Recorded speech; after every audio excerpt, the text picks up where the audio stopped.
प्रणाम। मुझे गाथा भी बोलनी है साथ में। हाँ बोलो, चलेगा। जी। शंका कंक विगिच्छ पसंस्तः संथवो कुलिंगिषु सम्मतस्य इयारे पटिक्कमे देस्यम सबम। शंका मतलब शंका। गुरुजी विवेचन नहीं लेना, सिर्फ अर्थ ही नहीं, बताओ। विवेचन सिर्फ अर्थ करो अभी। हाँ। शंका सम्यक्त के पालन में शंका अर्थात जिन वचन में शंका। कंखा कांक्षा दूसरे धर्म में दूसरे धर्म में अन्य मत की इच्छा आकांक्षा। विकिच्छा धर्म के फल में संदेह करना या साधु साध्वी के मलिन वस्त्र गात्र देखकर दुर्गंछा करना। प्रशंस यहाँ पे कुलिंगी सुप्रशंस, कुलिंगी सुप्रशंस मतलब प्रशंसा करना, अन्य मत वालों की प्रशंसा करना। हम्म। कुलिंगी सुसंतवो अन्य मत वालों के साथ परिचय रखना। संतवो हम्म। मतलब परिचय। सम्मतस्य इयारे पटिक्कमे देस्यम सबम। सम्यक्त के इन अतिचारों में जो कोई दोष लगा हो उन सब दोषों दिन भर में जो कोई दोष लगा उन सब से मैं निवृत्त होता हूँ। गुरु जी ठीक है। हाँ बराबर है। परफेक्ट। जी। हाँ। छक्काय समारंभे पयणे अपयावणे अचेदोषा अतट्ठा या परट्ठा उभयट्ठा चेवतम निंदे। अतट्ठाय अतट्ठा नहीं। मतलब नहीं, अतट्ठा नहीं, अतट्ठाय पराठा। जी गुरु जी अतट्ठा या परट्ठा उभयट्ठा चेवतम निंदे। अतट्ठा मतलब अपने लिए, परट्ठा दूसरों के लिए, उभयट्ठा दोनों के लिए।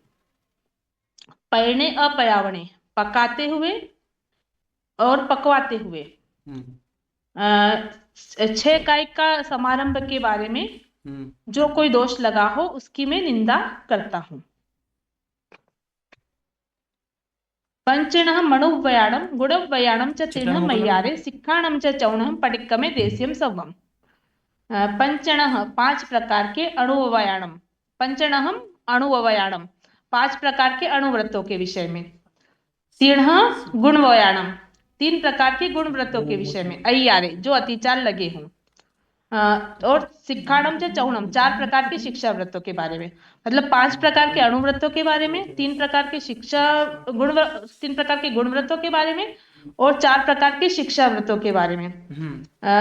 अय्यारे जो कोई अतिचार लगे हों पटिक्कमे देस्यम सवम। दिन भर में उन सभी का मैं प्रतिक्रमण करता हूँ। सब सब मतलब छोटे बड़े जो अतिचार लगे उन सबका मैं प्रतिक्रमण करता हूँ। पड में अणुव्वयम्मि थुलग पाणाई वाय वीर इयो आय रियमप्प सत्थे इत्थ पमायप्प संज्ञेणम। अप सत्थे मतलब अप्रशस्त भाव का उदय होने से। पमायप्प संज्ञेणम प्रमाद भाव के प्रसंग से। आयर्य अतिचार। थुलग पाणाई वाय वीरियो स्थूल प्राणातिपात विरमण व्रत के बारे में। पहले अणुव्रत स्थूल प्राणातिपात विरमण व्रत के विषय में अप्रशस्त भाव का उदय होने से या प्रमाद का प्रसंग आने से जो कोई अतिचार लगे हों। वह बंध छविच्छे वह मतलब वध किया हो। बंध मतलब बांधा हो। छविच्छे मतलब अंगों का विच्छेद किया हो या अंगोपांग काटे हो। अय भारे बहुत भार डाला हो। भत्त पाण मुच्छे भात पानी का विच्छेद किया हो। पढ़म वयस्य इयारे प्रथम व्रत के अतिचार। पडिक्कमे देस्यम सवम पूरे दिन में छोटे बड़े जो अत्याचार लगे हो उसका मैं प्रतिक्रमण करता हूँ। अर्थात पहले व्रत के अतिचार में यदि किसी का वध किया हो, किसी को बांधा हो, किसी अंगोपांग का छेदन किया हो, अधिक भार डाला हो या उनके भात पानी का विच्छेद किया हो तो दिन भर में जो कोई अतिचार छोटे बड़े लगे उनका मैं प्रतिक्रमण करता हूँ। गुरु जी आगे भी लेना है, 10 हो गई है। हाँ ओके। आगे। स्नेहा बे। गुरु जी बोलो बोलो। अ, जी जी बोलो बोलो। बीए अणुवयम्मी हाँ स्नेहा बेन, परिथुलग। आगे बोलो। स्नेहा बेन। जी गुरु जी। बिए अनुभवयमि परितुलग अलियवयनविरय्यो आयर्यमप्पसत्ते इत्थपमाय प्रसंगेन सहसा रहस्यदारे मोसु वयसे कूडलेहे अ बिय वयस ई आदे पडिक्कमे देसीय सब। दूसरे व्रत यानी स्थूल मुशावत वीर व्रत में अचानक बिना विचार किए रहस्यमय स्वस्थ मोसु वयसे उपदेश कूडलेहे कूड़लेहे यानी झूठे दस्तावेज दूसरे व्रत के विषय में जो कोई अतिचार मतलब स्थूल मुषाद वीरमणक रूप में प्रमाद के प्रसंग से आत्मा के अप्रशस्त भाव में रहकर किसी के रहस्य को किसी के गुप्त चीजों को स्वद्वारा मंत्र भेद मतलब जो बाहर मतलब खोल दिए हो उन सब या झूठे लेख किसी को बोले हो उन सब को दूसरे व्रत में दिवस संबंधी जो कोई मुझे अतिचार लगा हो उन सब का मैं प्रतिक्रमण करता हूँ तय्यि अनुपयमि तुलग पर दब्ब हरण वीरय्यो आयर्यमप्पसत्के इत्थपमाय पसंगेनम तेना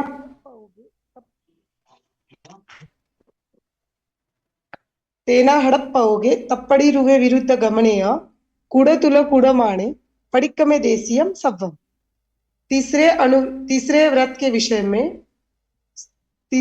के विषय में जो तीसरा व्रत है स्थूल अदत्ता दान उस अनुव्रत के विषय में प्रमाद से और अप्रशस्त भाव में रहकर जो कोई भी मतलब जैसे चोरी का माल लेना चोरों को प्रोत्साहित करना माल में सब मिक्स मिलावट करना राज्य विरुद्ध राज्यातिक्रम करना ऐसे कुछ भी किया हो जो दिवस संबंधी अतिचार लगा हो उन सबका मैं अतिचार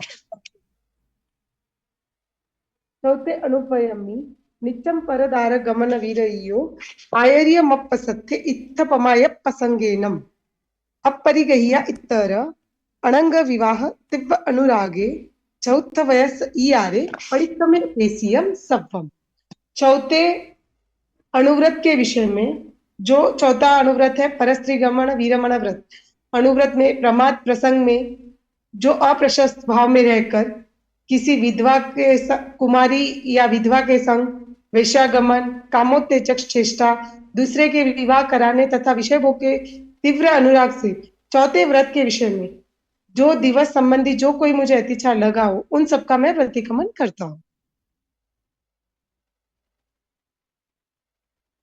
गुरुजी 6 हो गए आगे बोलूं ओके चलो किसी और को बोलना है एक एक गाथा का अर्थ मैं बोलूं हाँ जी बोलो इत्तो अणुवये पंचमम्मी आयर्यमप्पसत्थम्मि परिमाण परिच्छेये इत्थपमाय पसंगेणम इत्तो यानी इसके बाद इस अणुवय अनुव्रत में पंचमम्मी यानी पांचवे यहाँ पे पांचवा अनुव्रत बता रहे हैं अपसत्थम्मी अप्रशस्त भाव में परिमाण परिच्छेय परिमाण का भंग होने से यानी हम लोगों ने जिस भी वस्तु का परिमाण कर दिया हो उसका भंग होने से किस वस्तु में तो कहते हैं कि धन धन खित्थ वत्थु रूप सुवन्ने कुवीय परिमाणे दूपये चौपयमीय पडिक्कमे देसियम सव्वम धन यानी धन धन्य यानी धान्य खित्त यानी क्षेत्र जमीन या मकान वत्थु यानी वस्तु रूप यानी चांदी सुवर्ण यानी सुवर्ण कुवीय परिमाण यानी कुप्य परिमाण दूप यानी द्विपद का और चौप यानी चतुष्पद में तो यहाँ पे अब बताते कि पांचवें अनुव्रत में आत्मा अप्रशस्त भाव में रहने से परिमाण का परिच्छेद भंग हो सकता है अगर होने से तो ये पांचवें अनुव्रत में कौन सी चीजें आती है कि आत्मा अगर आलस में अप्रशस्त भाव में यानी कहीं से भी चूक हो जाए तो कहते कि धन धान्य अपने धन के विषय में धान्य खेतीबाड़ी में जो धान्य आता है उसके विषय में या क्षेत्र गृह के विषय में यानी कि जमीन के विषय में सोने और चांदी के विषय में कुप्य यानी गुरुजी यानी कुप्य यानी कुप्य यानी हाँ हाँ सोनू चांदी इसके अलावा जो धातु है वो हाँ इतर धातुएं यानी बहुत सारी धातुएं होती है और मेटल्स उनमें सोने चांदी के अलावा बाकी जो बची है वो सारी वस्तुएं और उन सारी वस्तुओं के बाद द्विपद यानी 2 पांव के और नौकर चाकर जो मनुष्य जो 2 पांव के हैं उनके विषय में और चतुष्पद यानी जानवरों के विषय में जो भी हमने परिमाण किया हो उसमें अगर हमसे भूल चूक हुई हो आज के दिवस संबंधी उसमें उस भूल चूक के कारण जो कोई भी अतिचार लगा हो उस सबका मैं प्रतिक्रमण करता हूँ यानी कि आलोचना करता हूँ उन पापों से पीछे हटता हूँ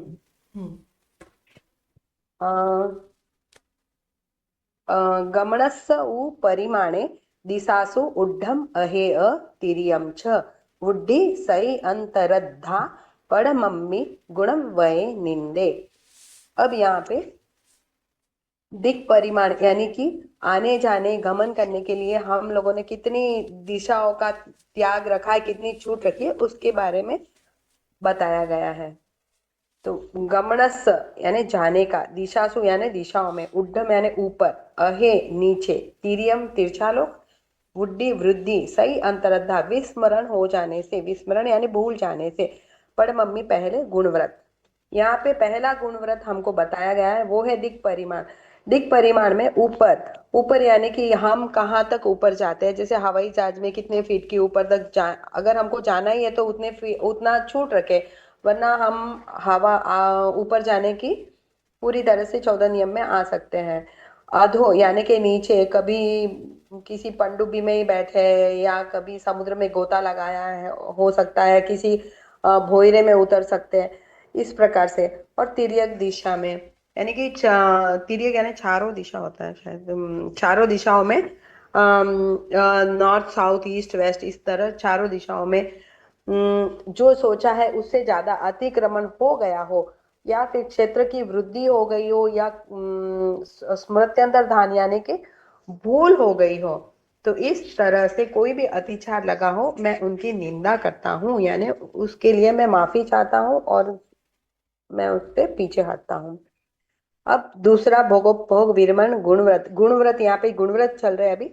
तो पहला था दिशा परिमाण व्रत, और अभी भोग विरमण गुणव्रत। तो मध्यमीय मनसम्मीय पुफ्फेय फलेय गंधमल्लेय उवभोग परिभोगे बियम्मी गुणम वये निंदे।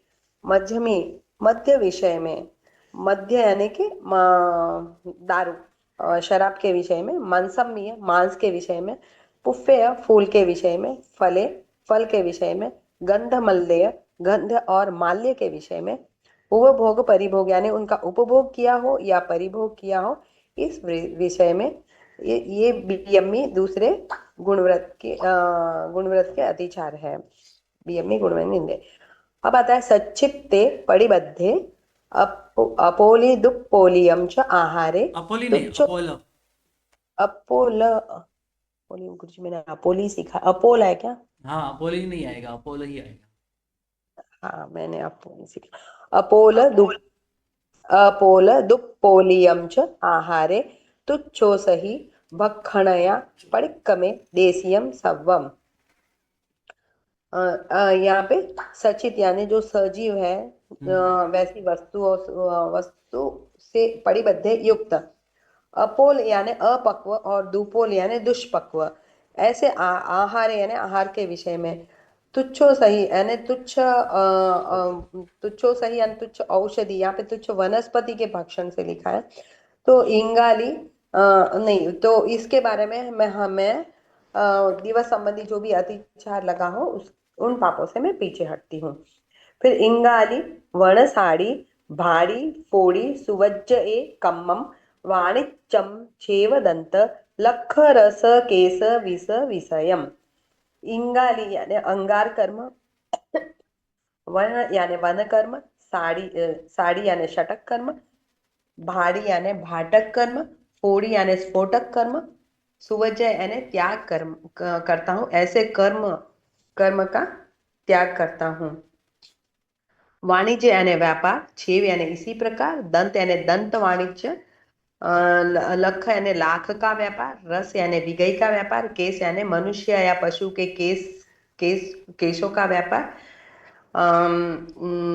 और विष यानी जहरीले पदार्थों का व्यापार। अब एवं खो जंत पिल्लण कम्मम निल्लंचणम छ दवदानम सरदह तलाय सोसम असई पोसम स वज्जिज्जा। इस प्रकार जंत पीलन कम्मम, यंत्र पीलन कर्म, यंत्र पीलन में गेहूं पीलने का भी आ जाता है, तेल पीलने का भी आ जाता है, और भी बहुत सारे आ जाते हैं। सरदह तलाय शोषम, सरोवर द्रह तथा तालाब का शोषण यानी उन्हें सुखाना। असही पोषम, असति पोषण, वज्जिज्जा यानी मैं उन सब का त्याग करता हूँ। अब इन चारों गाथों का विवेचन है, सामान्य अर्थ है कि दूसरे अणुव्रत में हम किस चीज को त्याग करते हैं, उन त्याग करना चाहिए। तो उसमें है शराब, मांस, पुष्प, फल, गंध, पुष्पमाला, इन सब के प्रमाण करने के बाद मद्य और मांस का तो पूर्णतया त्याग है, और शायद कहीं आ जाए दवाई में या बिना सोचे समझे ऐसे में तो उसका तो त्याग ही है, प्रतिक्रमण है। बाकी सब चीजों का हमने जितने प्रमाण में नियम लिया है उससे प्रमाण से शायद अधिक हो गया हो उपभोग और परिभोग। एक बार भोगा हुआ या बार बार भोग लिया हो उन चीजों को, तो उन सब की मैं निंदा करता हूँ। दूसरे गाथे के हिसाब से सचित आहार और सचित प्रतिबद्ध आहार। सचित यानी पूरा ही सचित, जैसे कोई भी फल फ्रूट है बिना 48 मिनट हुए वैसी चीज हो सकती है। और सचित प्रतिबद्ध यानी सचित फल फ्रूट का सचित का टाइम भी अचित का टाइम भी हो गया पर उसके साथ सचित वापस लग गया हो तो। अपक्व आहार ने आधा कच्चा आहार, दुष्पक्व आहार है दुष्पक्व यानी आधा पका हुआ भोजन आधा करना, जैसे आधा भूंजा हुआ आहार। अपक्वाहार कच्चा और दुपक्वाहार आधा भूंजा हुआ। आधा पकवा सची अपक्व या मतलब संपूर्ण कच्चा होता है। अपक्वाहार में संपूर्ण कच्चा। पक गया है ऐसा सोचना, कल्पना करना। अपक्व में कल्पना कर सकते हैं, जैसे कि अभी आटा है 2 घड़ी बाद अचित बनता है फिर भी सोचा कि हो गया है, वो वैसा आहार है अपक्वाहार। और दुष्पक्वाहार यानी कि पूर्ण आधा पका हुआ और आधा कच्चा, जैसे कोई चना है या ऐसी कोई कई चीज होती है, जैसे लोग वैकासन व्यासन में जिनको ये खाना होता है ना, क्या बोलते हैं, मिक्सचर, तो सिर्फ ककड़ी और टमाटर सुधार के गरम तवे पे रख देते हैं लास्ट में और कर जाते हैं, वो आहार दुष्पक्व आहार कहलाता है। और तुच्छ औषधि, नहीं लेने योग्य, बहुत ही नहीं चलने वाली ऐसी औषधि का भक्षण, वहां पे तो तुच्छ वनस्पति भी कह सकते हैं। उसमें आजकल वो भी मानस साहब ने एक बार बताया था कि ये लोग जो पौंक और उम्बी और वो जो होता है हमें त्याग करना चाहिए, वैसी पौंक वगैरह भी आयंबिल में वापरते हैं। तो उन्होंने बोला था वो भी तुच्छ वनस्पति में आती है। तो ये गुरुजी बताएंगे कि ये क्या चीज है। भक्षण रूप दिवस संबंधी ये ऐसे 5 अतिचार जो भी सचित, सचित प्रतिबद्ध, अपक्व, दुष्पक्व और तुच्छ औषधि, ये 5 अतिचार लगे हो तो मैं उन सब का प्रायश्चित यानी पीछे हटता हूँ, प्रतिक्रमण करता हूँ। अब आता है अंगार कर्म, वन कर्म, षटक कर्म, भाटक कर्म और स्फोटक कर्म। उसके बाद दंत वाणिज्य, लक्ष्य वाणिज्य, रस वाणिज्य, केस वाणिज्य, विष वाणिज्य, ये 5 तरह के व्यापार है। अंगार कर्म यानी भट्टी से जो भी लुहार का धंधा, सुहार का धंधा, भड़भूज का धंधा, कुम्हार का धंधा, ईंट पकाने का काम, चूना पकाने का, लकड़ियां जलाने का, दिया सलाई बनाने की फैक्ट्री, ऐसे अक्षार भस्म यानी कि क्या बोलते हैं केमिकल्स की भी जो होती है फैक्ट्रिया, वो होटल या फार्मेसी का जिसमें बहुत सारा हर एक में जितनी आग से होता है वैसे सारे धंधे हैं, वो अंगार कर्म जो हमें त्याग करने चाहिए। वन कर्म यानी कि जिन्होंने ठेका ले लेते हैं और कभी जो बिल्डिंग बनवाने वाले होते हैं तो उनके लिए लकड़ी चाहिए होती है, तो वो लोग फ्रेम बनाने की शीशम की वगैरह लकड़ी तो वो लोग कटवा के जो रखते हैं, या जंगल कटवाने का ठेका लेते हैं, वैसी लकड़ियां कटवाना, तो वो होता है। इसमें खेती बाड़ी, बगीचा, साग सब्जी, वृक्ष, फल फूल सब उगाना या काटाना या बेचना, ऐसी चीजें आती है। फिर षटक कर्म, षटक कह रहे हैं गाड़ियों का धंधा, वाहन का धंधा, लेना देना, उसमें एजेंट बनना, बिचौलिया कहते हैं जिसे, तो वो या फिर किराए पर फिराना, ट्रेवल्स का धंधा करना, वो ट्रेवलर्स का षटक कर्म में आता है। नहीं, षटक कर्म में बड़े बड़े मोहन मोटर ट्रक विमान का आता है। भाड़ी कर्म में षटक में ही भाड़ी कर्म में, भाटक कर्म यानी भाड़ी कर्म, इनमें किराए पर देना ये सारा आता है। किराए पर देना भाटक कर्म में आता है। और स्फोटक कर्म में पृथ्वी अथवा पर्वत फोड़ने वाले कर्म, जो आजकल सबसे ज्यादा है, वो क्रश की फैक्ट्री लगाते हैं, यानी लीज पर बहुत सारे छोटे छोटे पर्वत और ये चट्टाने खरीद लेते हैं, फिर उसको तोड़ तोड़ के उनके पत्थर बेचते हैं, जिसमें रोड बनवाने में इसमें बहुत काम आते हैं, घर बनवाने में, या फिर कुआं तालाब खुदवाना, बावड़ी झील नहर बनवाना, वो सारे। फिर आगे आता है दंत वाणिज्य।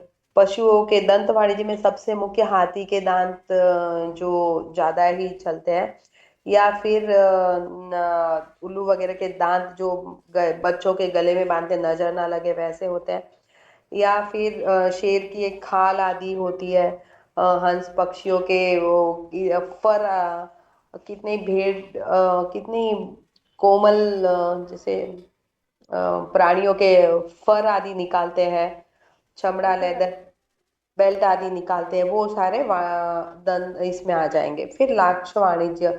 लक्ष्य यानी कि एक तरह की पहले हम लोग लाख की बंगड़ी भी डालते थे, जो बहुत सारे जीवों के इससे बनती थी, तो उस लक्ष्य में उसको पिघला कर बाद में कहीं पे कुछ हो जाता था, उसको भी वापस कारी डालना ऐसे बोलते थे, तो वो लाक्ष वाणिज्य।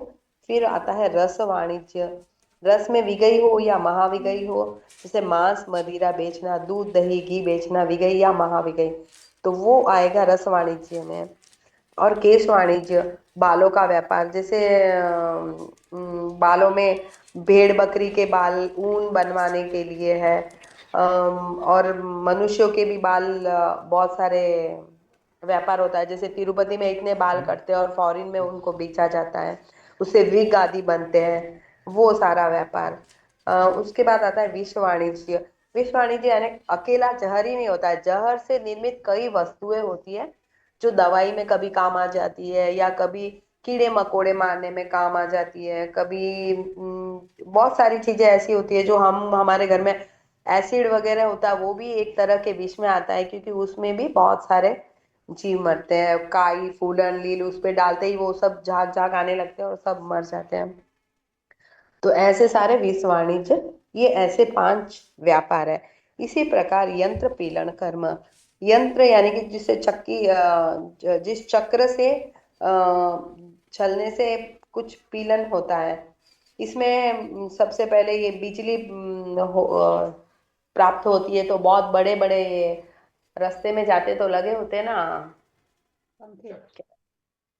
नहीं उनको क्या बोलते हैं, पवन चक्की, पवन चक्की, पवन यंत्र, wind mill, wind mill, wind mills. हाँ वो विंड मिल होती है। पेट्रोल से बिजली से कई ऐसे धंधे चलते हैं, हम लोग देखते हैं ना, जैसे गन्ना निकालने की मशीन है, अपना करंट जाता है तब भी, पावर जाता है तब भी पेट्रोल से चला के हम इस यहाँ पे भी हम देवकाय को प्राप्त करते हैं। और तेल वगैरह निकालने की जो पीलन करने की जो होती है चक्कियाँ, वो फिर आता है निर्लांछन कर्म। निर्लांछन कर्म यानी पशु पक्षी के अंकोपात। अब कई जगह पे हम लोग आज भी देखते हैं, गायों के कान पे कुछ लगाते हैं, ये मेरी गाय उसके लिए लगाते हैं, किसी किसी के बटन या ऐसा कुछ बड़ा बड़ा लगा देते हैं, किसी के शरीर पे गोल या ऐसा निशान बना देते हैं कि ये मेरी, यानी कि वहां पे जल्दी जल्दी चीज को लगा के उनको करते हैं। कहीं कहीं पे पशु पक्षी की पूंछ काट देते हैं, उनको जो निशान लगाते हैं उनको बोलते हैं दाग देना। और पीठ गलना, उनको कई पशु पक्षियों को जब उनको नहीं वो आगे नहीं बढ़ानी होती है उनकी जात, तो उनको नपुंसक बना देते हैं, अंड विच्छेद करना ऐसे। और घोड़े बैल इनको जब जोतना होता है तो उनके नाक में छेद कर देते हैं, फिर जैसे जैसे रस्सी खींचते हैं तो उनको दर्द से वो तेज भागते हैं। इस तरह इसे नीलांछन कर्म कहा जाता है। फिर दवदान। दवदान यानी कि जंगल साफ करवाने तो जंगल में आग लगवाना, खेत खलिहान में पूरा घास वगैरह काट दिया, सूखी घास खड़ी है उसमें आग लगा के उसको साफ करना। इस तरह गांव जलाना, गांव जला देना खाली करवाने के लिए, वो सारे दवदान में आएंगे। फिर सरोवर, सरोवर में कुआं, तालाब, सरोवर आदि पानी का शोषण होना, क्योंकि पहले जो गांव थे और वहां पे जब जमीन बिक गई है, बीच में तालाब आ जाता है, तो फिर उस जमीन का भी यूज करना होता है, तो उसको पूरी तरह से सुखा देते हैं। कई बार समुद्र भी अभी जितना आगे जा रहा है तो पीछे का जो पानी रहा है उसको सुखा के आगे की तरफ जमीन बढ़ा रहे, घर बनवा रहे, तो वो सुखाने का काम जो है वो। फिर असती पोषण कर्म, असती यानी कि किसी भी मनुष्य को अ, किस गलत धंधे के लिए उपयोग करना, उन दास दासी का है, या आजकल जैसे बच्चों का अपहरण कर लेते हैं, लड़कियों का अपहरण करके उनको अलग गांव में बेच देते हैं या उनको धंधे पे लगा देते हैं, वो मनुष्य का हुआ। फिर कुत्ता, बिल्ली, तोता ऐसे हम लोग घर में पाल के रख देते हैं, और कुत्ता तो बहुत सारे जैनों के घर में भी पाल के रख देते हैं। और या फिर जंगली पशुओं को जैन तो नहीं पालते, फिर भी बहुत सारे ऐसे लोग हैं जो उन्हें भी पाल लेते हैं।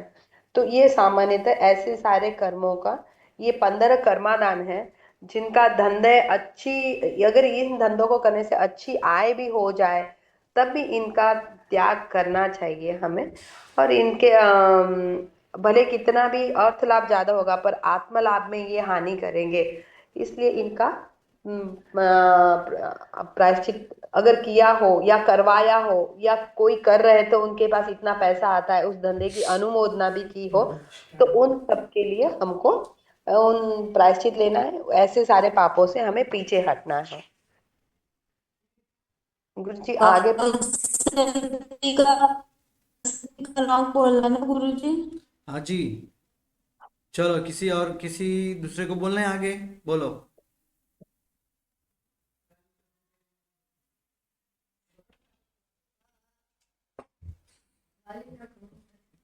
गुरु जी बोलना था पर हम तो कल बोलती हूँ, पता ट्राई करती हूँ करते हैं।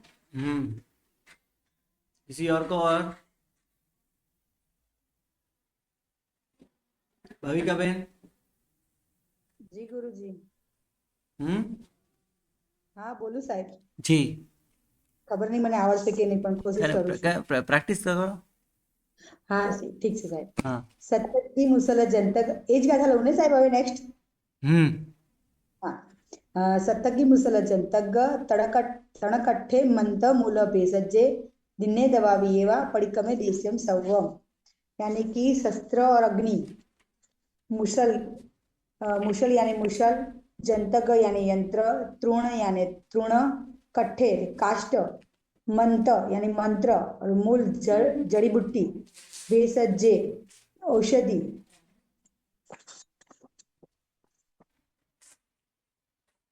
हाँ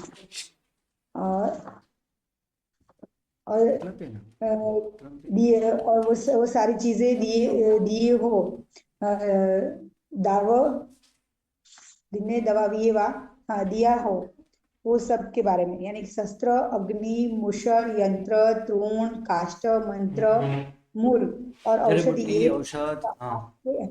पाप के आरंभ की जो कोई भी वस्तुएं हो वो सब हमने किसी को दी हो, उसके संबंधी हमें जो अतिचार लगता है उससे हमें पीछे हटना है। शस्त्र आदि चीजों में हम जैसे हमारे छरी चप्पू हमारे किचन में रहते हैं, फिर उखल मुशल जो हमारी खाननी वगैरह जो रहती है वो सब हमें एक दूसरे को देने से पहले बहुत ही ध्यान रखना होता है।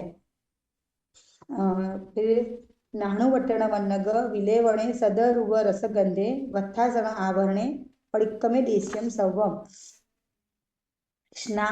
नाणु वट्टण स्नान एंड उद्वर्तन, सद रुव रसगंध એટલે शब्द, रूप, रस और गंध के विषय में, गंध के बारे में, पत्थासन यानी कि वस्त्र और आसन के संबंध में, और आभरण यानी आभूषण, आभूषण के संबंध में,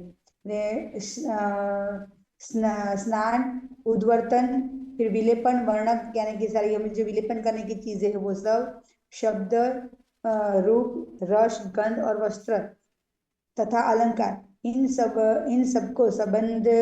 सबके संबंध में जो कोई भी पाप का आचरण हमने किया हो, उन सभी के लिए हम दिवस संबंधी पीछे हटते हैं ये गाथा बोलने के द्वारा। फिर कंदप्पे कुकुये मोहरी अहिगरण भोग अहिरिते दंडमी अनठाए तयमी गुणवई निंदे।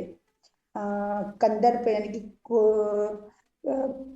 कंदप यानी कंदर्प यानी कि काम संबंधी, कुक्कू यानी कुर्त कुर्च्य, मोहरी यानी कि मोखर्य, अहिकरण यानी अधिकरण, भोग अहिरिक्त यानी कि भोगाती रिक्त और दंडमी नठाई अनर्थ दंड के विषय में तीसरा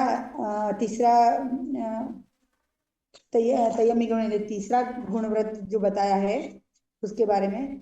अनर्थ दंड के नाम अनर्थ दंड में कंदर्प, कौतकुच, मुखरता, अधिकरण और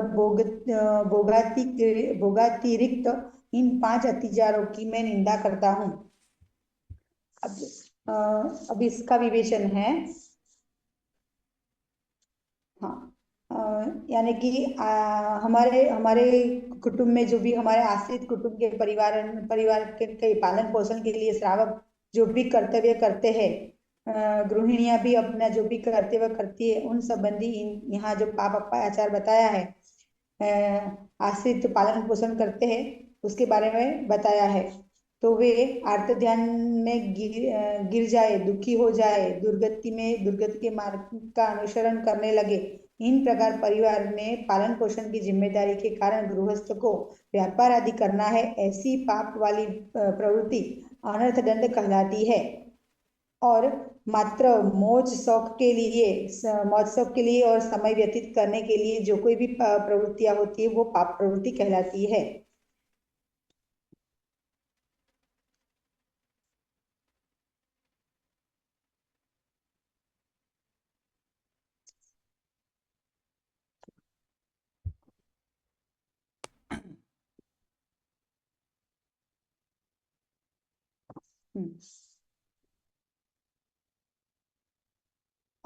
अनर्थ दंड की पाप प्रवृत्ति अति भयंकर होती है।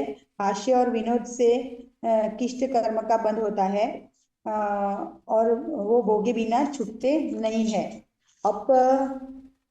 और अनर्थ दंड के 4 भेद बताए हैं। अप ध्यान, रौद्र ध्यान,